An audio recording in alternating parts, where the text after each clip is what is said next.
Yo, gengs, pernah nggak sih lo denger kalimat kayak gini? Ya, cicil aja dulu bro, yang penting punya. Atau, nggak apa-apa nyicil asal tampil keren. Ya, nggak salah sih, tapi tahu nggak? Sebenarnya, beli cash itu justru lebih bijak, lebih tenang, dan lebih beruntung dibanding lo harus nyicil tiap bulan sambil ngelus dada. Kalau kamu beli cash secara tidak langsung, kamu telah memancarkan afirmasi kekayaan dan keberlimpahan. Kenapa? Nih kita bahas pelan-pelan ya. 1. Beli cash itu nggak punya beban pikiran. Lo tahu nggak rasanya punya barang tanpa harus mikirin cicilan yang numpuk tiap bulan? Itu kayak tidur lebih nyenyak, kopi lebih nikmat, hidup lebih damai. Karena apa? Karena nggak ada tagihan yang ngintai di akhir bulan.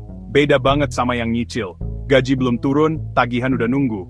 Stres bro, apalagi kalau tiba-tiba ada kebutuhan mendadak. Boom, keuangan langsung amburadul.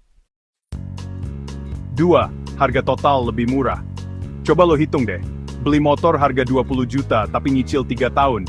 Pas lunas totalnya bisa sampai 28 juta. Lah, 8 juta itu ngilang kemana? Ya masuk ke bunga cicilan dan biaya admin. Itu uang bisa buat hal lain bro. Liburan, modal usaha, atau buat nambahin tabungan. Orang yang beli cash biasanya sabar ya.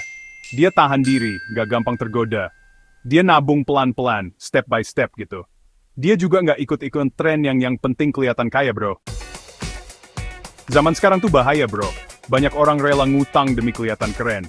Ngopi di kafe, outfit branded, motor baru, iPhone 15, tapi semuanya cicilan. Ini poin penting ya. Misalnya nih, lo lagi nyicil mobil. Tiba-tiba lo kena musibah BAK, bisnis drop, atau sakit. Cicilan nggak bisa ditunda bro. Dan kalau lo telat, bisa disita.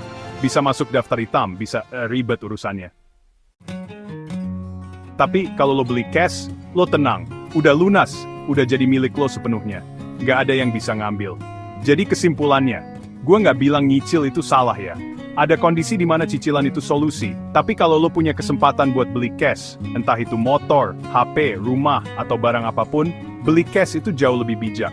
Lo nggak cuma beli barangnya, lo juga beli ketenangan hidup. Dan yang paling penting, lo buktiin ke diri sendiri kalau lo nggak perlu pamer-pameran buat bisa disebut sukses. Nah, jadi sekarang lo udah tahu kan, kenapa orang yang beli cash itu bukan cuma beruntung, tapi juga cerdas dan dewasa secara finansial. Jangan keburu pengen punya segalanya, tapi endingnya malah hidup lo dikontrol sama cicilan. Kalau lo suka gaya hidup bebas cicilan dan pengen hidup lebih tenang, like video ini, share ke temen lo yang doyan ngutang.